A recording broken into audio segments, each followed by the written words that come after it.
extra stats. A lot of these bosses in this instance, Zyro, have just tons and tons of health.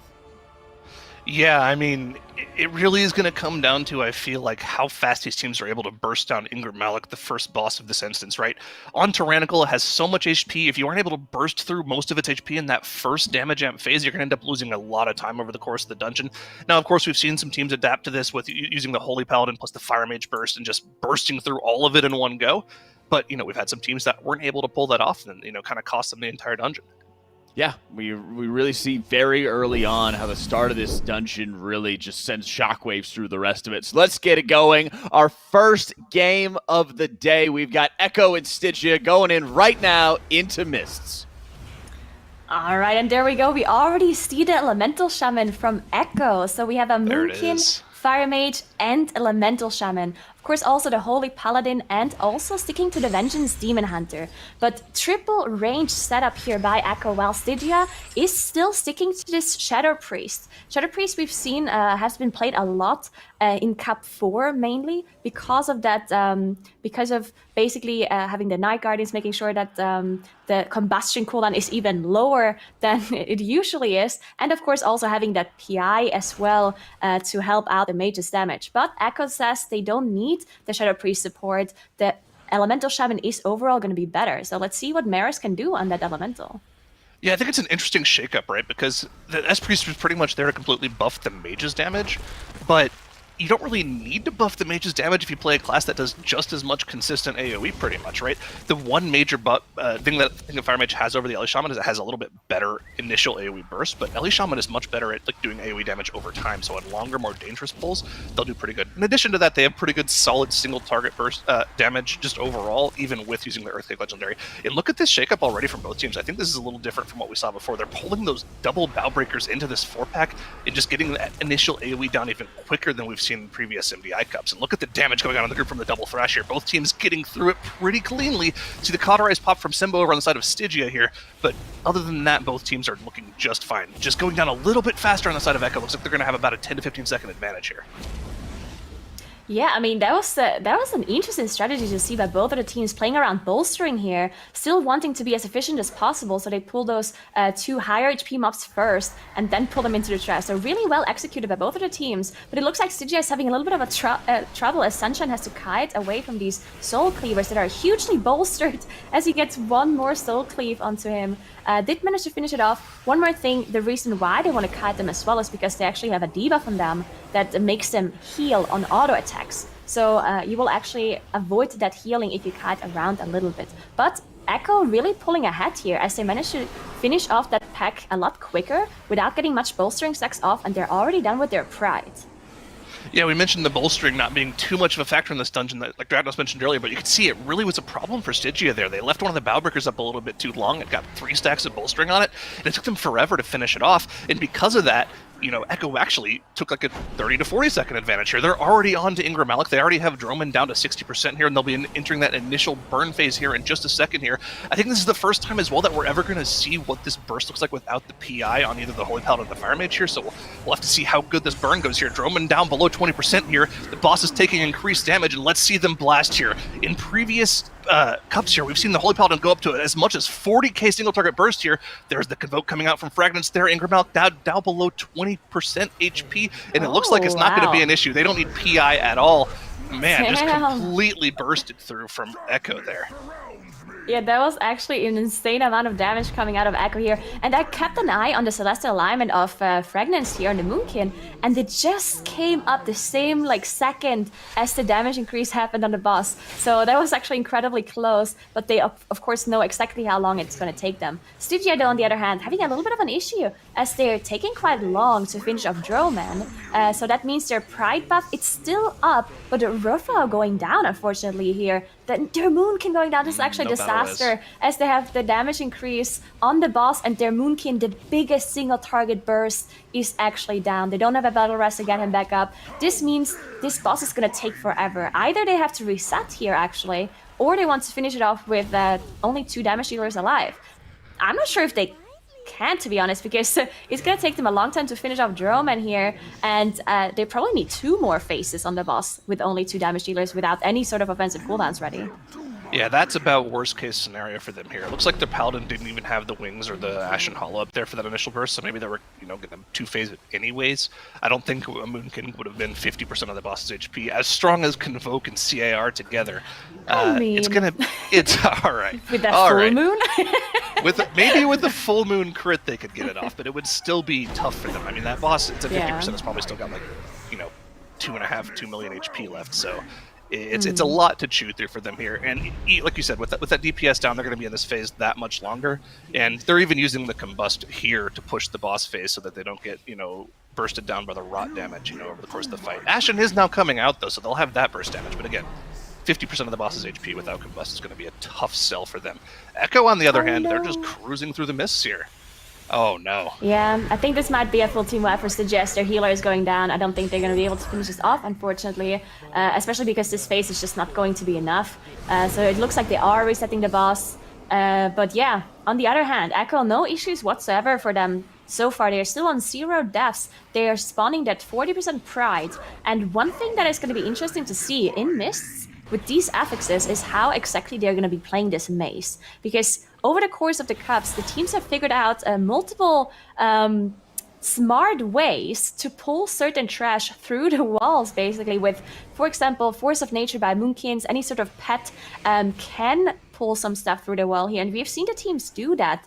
But with Bowstring, I'm not sure if that's even going to be worth it or how exactly they're going to be doing it. So let's keep an eye on Echo, see what kind of strategies they have figured out to make this maze go faster, to pull more trash. And there we go. They actually did pull one extra pack on top of this mini boss here, and this is actually the perfect way to pull this on top, because it takes a while for the trash to arrive, but in the meantime they got the mini boss lower, and because it has a lot higher HP, they can actually cleave everything down evenly. So I really, really like this strategy here by Echo. Yeah, and they did end up using the trees there, but I was actually kind of surprised to see that they used the trees there. What Ellie Shamans can do as well, if they take Perma Ellie, they can use their Earth Elemental. They can send it to attack other mobs throughout the mist as well, and that way you save your trees so that you can use it for a reset for Necrotic later on. So, it's a little bit of a perfection play, I guess, but not an issue at all for Echoes. They just get through the trash anyways without the trees for the Necrotic reset. So, didn't need it at all here, and continuing to do more of those efficient pulls. Spawning the Pride, make sure they open the door before the Pride actually spawns so that they can then pull the Pride on top of a pack and just blast AoE everything down. Yep, and it doesn't even look like they're even focusing the Pride. It's alive for a really long time here. They're just evenly cleaving everything down, and you can see how much damage Maris is doing. Of course, we have Gingy on the Fire Mage with Combust that is topping the damage, but I don't think anyone is surprised about that. But the Elemental Shaman is still doing a huge amount of damage as well, and just providing so much utility as well. So it's really good to see different kinds of classes, the teams bringing them out and just trying them and making them work too. So really, really cool to see the Shamans.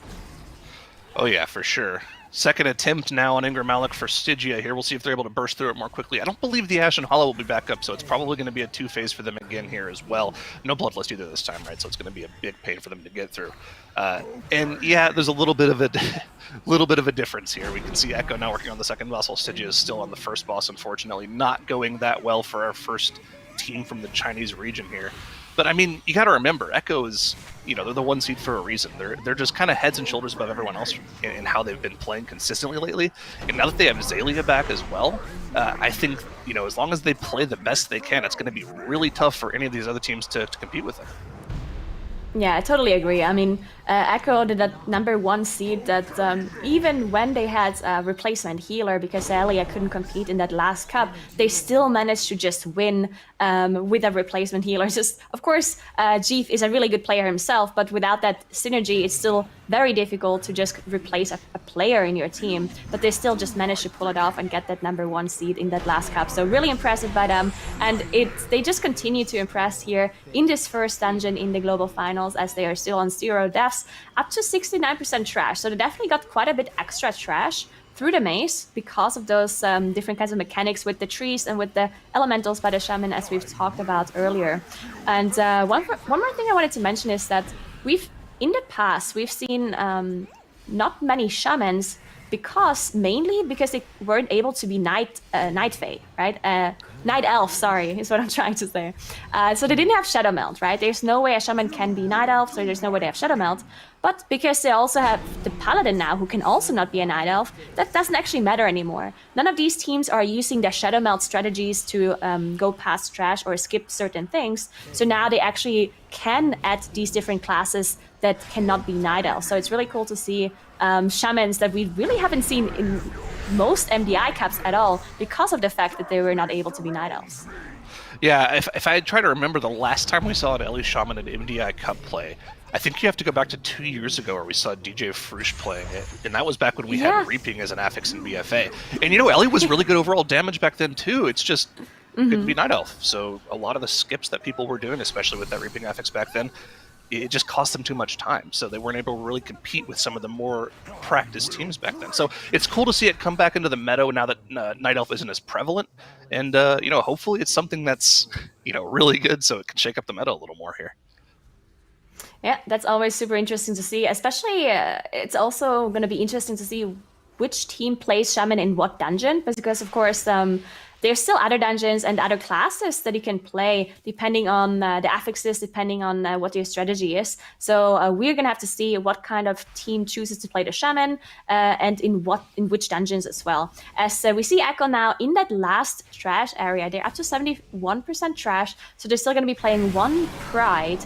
There it is. So they're spawning that last Pride here. Some bolster stacks going off here on the Acid Gullets, but they should be able to finish it off no problem. And so they didn't skip any Prides, right? They played all of the Prides so far. We've seen MDI teams skip Prides with invisibility potions in the past, but no skips here for Echo in this Mists.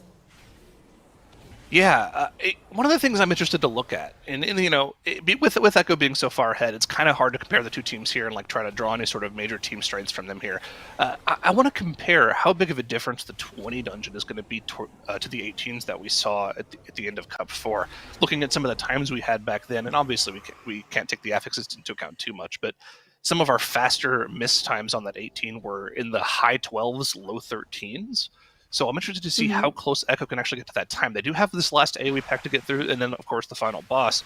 It looks like it's going to be, probably about 1.5 to 2 minutes slower, which surprisingly isn't that much when you talk about 2 entire dungeon levels higher.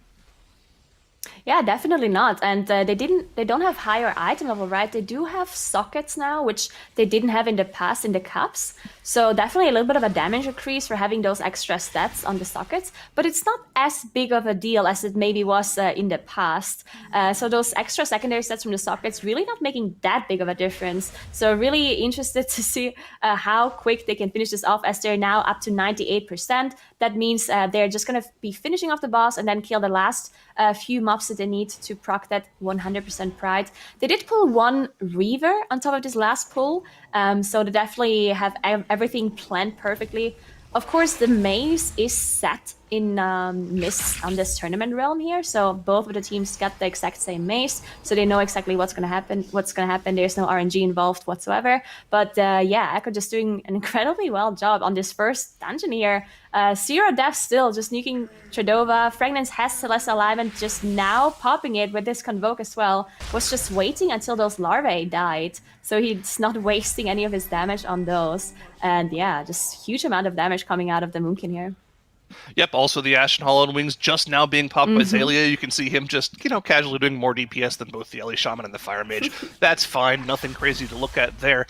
And Turdova is just getting completely melted here, now down below 40%. I believe they only need to pick up, 3 of those larvae to finish off their trash count here. If I remember properly, they're 2/3 of a percentage, so it should be pretty easy for them to AoE those down with the end of the boss here. They might even just pull the entire pack in as well and AoE it down when the boss is sub 10% here.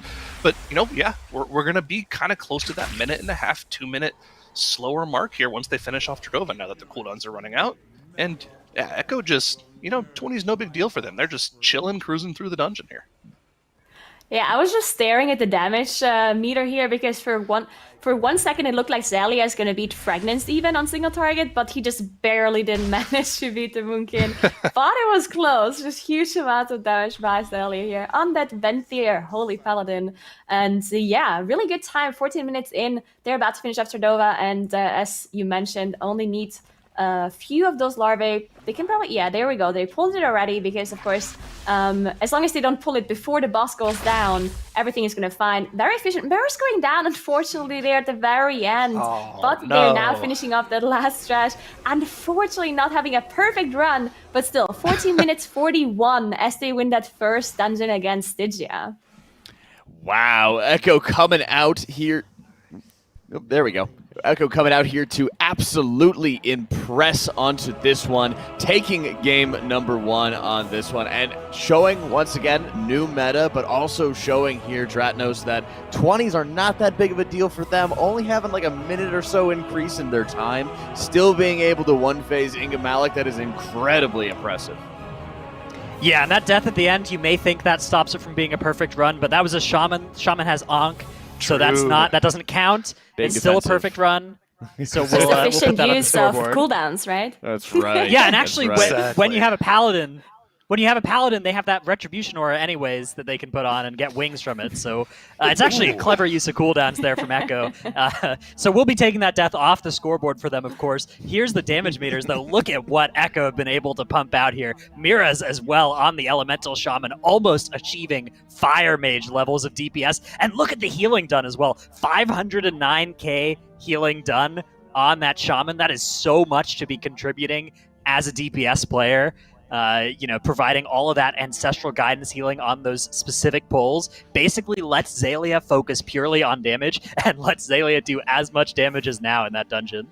Yeah, and that is really a great selling point for some of these compositions like we talked about before, Zyro, being able to have that extra off healing from some more casters into the group so that the Venthyr Pally can just do what they do best every time.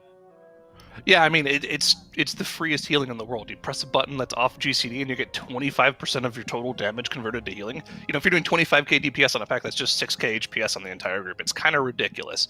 And you can see when it shows off here. Xaylia able to do 6.5k overall DPS. That's fine. That's a healer DPS right there. We love to see it. And, goes to show how well this team has been prepared and has been just ready. We're kind of looking early on in some of the cup seasons here in Agura where Echo was starting to lose some ground at Perplex and they were looking a little bit more human. But right now, right out the gates, they look nowhere near that level. They are just ready to roll through. Yeah, that's the one thing that is always really impressive about Echo is that they're just so consistent, right? They're always ready to perform. There's no nerves, nothing like that. They always are ready. They're motivated, and whenever something goes wrong, they're really quick to recover as well. Of course, there's nothing that went wrong in this dungeon, but that's usually something that we see whenever they do make mistakes. They can still win their dungeons because they're so good at adapting and making sure they recover from their mistakes. So yeah, I'm just excited to see what Echo is going to bring here in this whole tournament and in the series against Stygia as well. Yeah, no question. And Dranos, what did you want to highlight as well for this Mist's Key? Yeah, so let's take a look at the first boss for Echo, where we get to see, even without that power infusion, they actually have Miraz playing Night Fae on his Elemental Shaman. So he has that Fae transfusion, actually contributes quite a bit of damage in this burst window here, but not enough to bring him above 4th place as the healer really carries them over the finish line. Meanwhile, on the side of Stygia, the first boss was really where their run fell apart. They lost a death and they didn't have a battle res for it, and then they ended up going multiple phases, having a healer die, and things really started to fall apart here. Once this boss starts taking a little bit of time, it gets really, really slow and dangerous.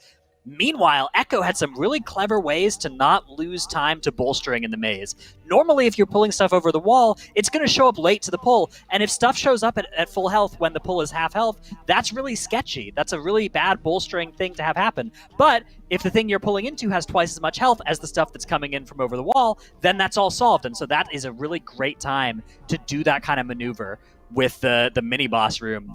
And then, of course, end of the dungeon there, we had Miraz go down. Not a big deal at all. They were still able to get this thing done under 15 minutes. Really, really well played by Echo. Yeah, no question. And, I think a lot of times, Nagura, we sort of take for granted that these teams are just able to multi-class. They're just able to flex into whatever it is that they want to play. But let's also not forget, Miraz is usually a tank player, usually a more melee-focused player. Here he is going into Elemental Shaman. We've been seeing, I believe he was playing Shadow Priest as well during the regular season. Like, the amount of time and effort it takes for these players to pick up another spec, get comfortable with it, and play it at the highest levels for these tournaments is just ridiculous. Yeah, it's incredibly impressive to see those players just switch so seamlessly almost. And Maris even said, like, one day before he played Shadow Priest on the tournament, I think it was like Cup 4, he said this is the first time he played Shadow Priest and he didn't even know half the abilities. So it's really interesting to see those people adapt so quickly. And also Fragnance, I mean, he's also usually a melee player, right? He did play Moonkin in the past, but he hasn't played it in so long, so also him switching to the Balance Druid is also impressive. The only players who have it nice are the mages, right? I mean, they never have to swap, so. No question. All right, let's set our sights on the next game that we got coming up here, Zyro. What are we looking for? Necrotic Wake, Fortified, Raging, Quaking on this one. I mean, this is an interesting dungeon purely for me because if you remember what happened in Cup 4, Echo kind of ran it down in this dungeon. They had like 20 deaths, didn't have a great time in here whatsoever, and it dropped them down to the lower bracket. They ended up losing that series because of it. So I'm sure there's a little bit of that in the back of their minds. Like, even though they have Azalea back, right? They were playing with Jeeth in Cup 4. Even though they have Azalea back, you know, it's got to be something that's at the back of their minds here. You really don't want to mess this up again. But the thing as well is that Necrotic Wake, it's been nerfed so much in terms of what players can output, right? The weapons being blacklisted from being, you know, buffed by any of the crit buffs that rogues or mages bring. It's going to be pretty difficult for them to get through. And of course, you have to remember we bumped it up to 20 again. We have to keep iterating that. Two dungeon levels is a lot, and sockets on their own don't make up for that at all. It's just that much more difficult for them to get through. Yeah, no question. And I think part of that also you can look at Dratnos for some of the weapon usage. If you're having some of the damage drop off for like the Javelin, or you have, you know, even if you're not having a guaranteed crit buff, you're having the odds of critting or not critting on some of these mobs. Well, you don't crit on some of the wrong mobs, they enrage and they're already fortified as well, and they just obliterate your tank. Yeah, it's actually really interesting. One thing that the sockets is going to allow their weapons users to do is gem crit, even if they're not a spec that loves crit as much, because your baseline crit does work on increasing the chance that those weapons are going to crit. And so I bet we are going to see that out of some or maybe several of the players on these teams, whoever is going to be using those crucial weapons at the most important times. And it'll be interesting to see what they decide to do here, because that is absolutely the kind of thing that changes when you go from 18 to 20, is where you need to use those weapons to be able to survive this Gista. Yeah, I'm curious if there's any other sort of meta-type covenants that they might also bring to the table, because I know things like Bone Dust Brew for monks, for example, will actually work off of these weapons, so maybe that's something we should be watching for as well, if there's any sort of covenant interactions that might be able to have that impact. But teams are ready to go as Echo is up 1 versus Stygia right now as Necrotic Wake gets underway. All right, so this is one of those really volatile dungeons where we've seen teams like Echo and Perplexed, some of the best teams in the world, also have huge just mistakes where they completely had a full team wipe on one of those huge pools, lost a bunch of weapons, lost Bloodlust, lost a Pride buff, and then, of course, that's going to cost them 5 minutes even, up to. So there's a good chance for Stygia to actually win this dungeon if Echo has any of those bigger mistakes on their riskier pulls. But of course, Stygia having some issues with that missed dungeon before, I would assume they're going with some smaller pulls here in this dungeon, especially because of the increased level of the key and also the Fortified plus Raging combination. But if Echo is going for those riskier pulls and actually makes mistakes, then there's definitely a possibility for Stygia to catch up. Yeah, I mean, I feel like with all we talked about, we kind of just glossed over the Fortified Raging. It's disgusting. Yeah. I mean, the last time we saw that, teams just fed hard to it. But we got to get into the play here because we're back on the Shadow Priest now for Mirez here. We're going for maximum AoE damage, and look at the burst coming out from the DPS from both teams. 2 of their DPS easily over 100k, but Rua has gone down on that monk for Stygia here. They've gotten through the trash. They have a battle res available, but it's going to have to come from the form of that engineering battle res. Over on the side of Echo, of course, now the trash is down. They've got that manifestation of Pride up. They're now getting the Curian orbs to help them heal through. Everyone's going to gather together for warmth there and easily top themselves from that alone, and that'll help them burst through the rest of Blightbone plus the Pride together. But it's going to be a little bit more difficult here for Stygia. They only have 4 players alive, so that exponential AoE healing you get from the Curian buffs is not going to be available for them. Actually, the monk is their Curian player, so they can't even get the orbs. It's just going to be a wipe for them. Yeah, this is actually a full team wipe, as it looked like the monk had died in the silence zone, so they were not able to actually get in there and get him back up. So that was very unfortunate because they don't have any class that can actually rest. So they weren't able to go close enough to get that engineering rest off, unfortunately. So yeah, big time loss. They actually do have their demon hunter who's also carrying. Yeah. So I wonder if they just decided to just wipe it or to try without. Either way, just quite a big time loss. And as I was saying at the start that Stygia is going for smaller pulls, I was wrong. They went for the same big pull that Echo was going for, just unfortunately not working out for them. Echo, though, on the other hand, did manage to pull it off as they're up to 37% trash already. Did trigger that second Goliath. You can see everyone has this pulsing AoE around their characters right now with the anime exhaust. And now they're moving on. So yeah, a huge advantage for Echo already from the get-go. Yeah, I imagine the Demon Hunter there is not used to ever popping his Kyrian dude at all. So like, the monk not even being alive wasn't a thought that even crossed his mind. Obviously, he could have gotten the orb out and maybe saved the squad, but without having the monk alive, it would have just taken them that much longer to get through. And it might have been a little faster than the situation they're in right now. But it's really hard if you're unpracticed with this situation to kind of make those on-the-fly calls, because it messes up your dungeon down the line, right? I'm sure their Demon Hunter is probably going to be using his little Kyrian dude, where Echo is using their second Kyrian right now. So, yeah, it's hard to make those on-the-fly calls, but they're able to make the best of it. They get back their Blightbone here. They get that pride down. They've got the 5 deaths on the board, but remember, we're on a 20 fortified raging here. Anything can go wrong. This trash is incredibly difficult, and we've even seen Echo wipe to this trash in the past as well, so it's definitely not over yet. Yeah, we see Gingy pick up that hammer here. You can see they still, of course, have this buff. It looks like they have the Goliath buff, the anime exhaust throughout the whole dungeon, because they're so fast. We're 3 minutes into the dungeon. So that first buff got replaced by the second buff, and then we have the third buff here from those Kyrians. So that's a huge help for these kind of pulls, and especially also for the pride. It looks like they're trying to finish up this monstrosity here, and because of not actually having a Sooth on their team, it's really, really difficult for the tank specifically to survive these fortified raging mobs, especially if they're all going to raging at the same time. That's why I assume they're saving their crowd control and their CC for the last couple of percent of the mobs to make sure that now can just run away, doesn't have to deal with any of those huge hitting melee attacks once they're in that raging range. Yep, for sure. And now with that third pride going down, they're already on 68% trash, which is all they need to complete the dungeon, right? Once you get 68% trash, you're good to go. The rest of the trash is upstairs in that third boss's room. They're going to be onto a Marth here. The Ashen Hollow is going to be popped from Zalia, and we're about to see a Marth get completely destroyed here. If they do end up using any weapons, I believe they might. No, they're probably going to save them for AoE later on. But even without the weapons, they should be able to burn through a Marth here incredibly quickly. Unfortunately, over on the side of Stygia here, just more disasters for them. They're not able to get through Nardzua quickly enough. The Pride spawns with it, and that combined AoE damage is just going to rot them down. Just more unfortunate circumstances here for Stygia. Yeah, this mini-boss, I believe it was in raging range, so it was doing a lot more damage. They probably were running out of interrupts, and it's just the necrotic bolts just doing so much damage, and also applying this heal absorb onto the targets as well. So just too many problems here for Stygia, unfortunately. As Echo is melting Amarth, but yeah, as you mentioned, I don't think they actually used any weapons here. They just used the Ashen Hollow and those offensive cooldowns. We also see Zalia use Turn Evil on one of those mages as well. Nice usage of utility. We also see the Undead Shackle by Maris on the Priest to make sure they don't have to deal with those mages at all. And now is picking up that last orb here behind that Goliath, and they're going to be moving up to the Necropolis area, where they have a lot of weapons for, actually. So that area is actually really difficult with this affix combination. So I assume that's why they were saving all of those weapons specifically for this area.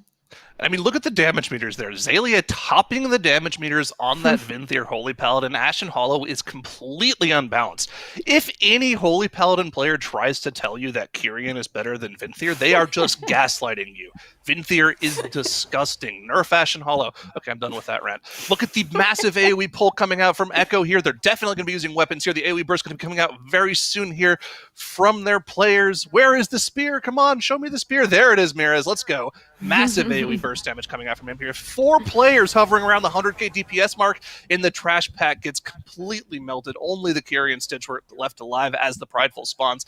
No big deal for Echo. That was a thing of beauty. I wonder what they used here. It looked like they definitely used the spear by Mirez, right? And then maybe they even used both of the orbs as well. I assume so, at least, because I don't think a spear is actually enough to deal with all of that.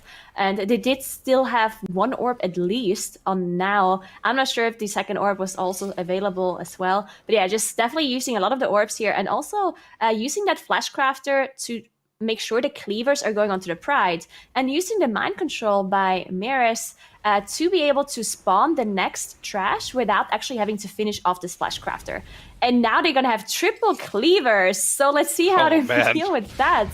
Fragrance, unfortunately, looked like he had double fixate on him. So he wasn't able to get all of that in. But this is a very interesting strategy. Just dealing with 3 cleavers here on these assistants. Yeah, I hope they got an A in geometry here. It's a tough one for sure. Got to keep. Well, fortunately for Mirez, he's not playing Holy Paladin, or we've had one of those little point right Angel Pepe left moments here. For some reason, Holy Priests just always tend to die at this portion of the dungeon, especially if you keep that Flesh Crafter alive. Fortunately for them, nobody going down to spears. They have done their geometry homework, and it looks like they're doing a pretty good job here, not having to kite around a little bit, which is a little weird. Usually those assistants don't really move that much, but doing a great job here. Now, one of the things that you have to keep an eye on here, usually when you see this Flesh Crafter being CC'd a lot, you have a Druid that can just, root it and keep it there, right? But all of that is going to have to be done by Gingy here. He's going to keep polymorphing it and probably using a Frostbolt to break it out every now and then. And yeah, I have to keep an eye on that because it's actually really annoying to deal with. Perfect usage of that is going to be the way that they get through the rest of this dungeon cleanly. Now, I'm actually really curious if they're going to bring it up to the last boss, because that's a little bit more difficult to do perfectly. But while we were talking here, just more issues again for Stygia, just more wipes to this AoE trash. Fortified Raging, it can't be understated. This is just a nasty FX combination. Yeah, definitely incredibly difficult. We do see perfect placement, though, by the trash here by Echo as well, because they have this... they have the Flash Crafter with the Cleaver, right? So they are making sure that they're positioning the highest HP mob in between the Cleaver and the rest of the group. So the Cleaver definitely does hit the stitch work here. So very well positioned. You'll see they're probably going to be doing the same thing here as well. You see now is trying to just position the Rod Spear to be on the left side while the leftovers on the right. There we go. So now perfectly positioned as the Cleaver is now... Did he actually hit the Rod Spear here, or did a leftover unfortunately jump? But yeah, you can also see it's raging as well. So they got the Flash Crafter into the raging range while they were fighting the 2 assistants, and now you can see the sheep having that's a bloodlust buff above the head, the animation. That's actually just a raging buff on the Flash Crafter, so getting a little bit extra damage from those cleavers as well. Yeah, and they got it in that Raging FX from that AoE burst they did earlier, right? That's the really cool thing that they did. Being able to make sure you get in the Raging so those throw cleavers do enough damage. Look at that, it just did 40% of Rod Spear's health. Just that's just one single target tanky mob just completely destroyed by the throw flesh. And of course, that's also going to do a huge chunk of damage to the boss as well once they get to that. So it's just, great usage of the Flesh Crafter is how you get through this section of the dungeon quickly here. Yeah, and they gripped it into this corner and sheeped it again. It really looks like they always break the sheep, or... Yeah, Gingy is breaking the sheep whenever they need that cleaver, and then they just sheep it again. So really well done, and really, this is really going to save them so much time if you do this properly. This is going to be a very interesting thing to look out for the rest of the tournament, because of course we're going to be keeping those affixes for this dungeon. So if other teams can min-max these Flash Crafters as well as Echo can, this is really going to be the thing that's going to make or break the dungeon and the speed in this dungeon. So whoever can do this more perfectly, whoever can abuse the cleaver better, is probably going to be faster. So really interesting to see how well Echo is dealing with this so far, as the Flesh Crafter just keeps getting received, and the boss is down. It looks like they are finishing it off.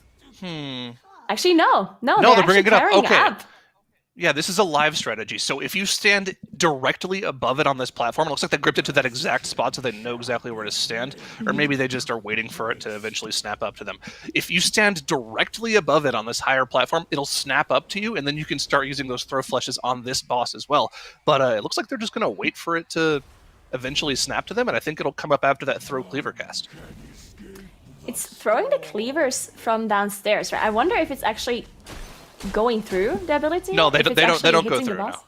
they don't go Okay, through. so there we go. Okay, lines so up. now There it is. did snap up. So the Flash Crafter is now up. We do see the boss just casted the Dark Exile. Did get interrupted. So it was on Maris. He did use the Shadow Melt to delay the cast. Now it went on Fragments. Fragments also used Shadow Melt to delay the cast. And oh no, the grip unfortunately was not timed perfectly here. They tried to use the live grip by Maris to be able to cancel the Dark Exile, but didn't work out. So Fragments is dying, pretty sure on purpose here. Planned his death. To get him back up, because obviously it's much faster to just have your damage dealer up here, especially because Nalthar is so low already. So Fragments was not, he didn't die accidentally, that was actually on purpose, just to get him back up quicker. But no issue as well as that final throw flesh goes into the boss. And look at the time coming out from Echo, 12 minutes and 13 seconds. That's as fast as the times we had back when the weapons scaled with your crit. That's absolutely ridiculous. And yeah, Echo making it look easy with a quick 2-0 here. That is absolutely insane. I mean, we talk about trying to, hey, we're building up higher keystones. We're making things more challenging for them, Dratnos. And Echo just does not care. They're putting together very, very fast times that don't even look like we're actually upgrading the keystones that much. Yeah, I mean, in some ways,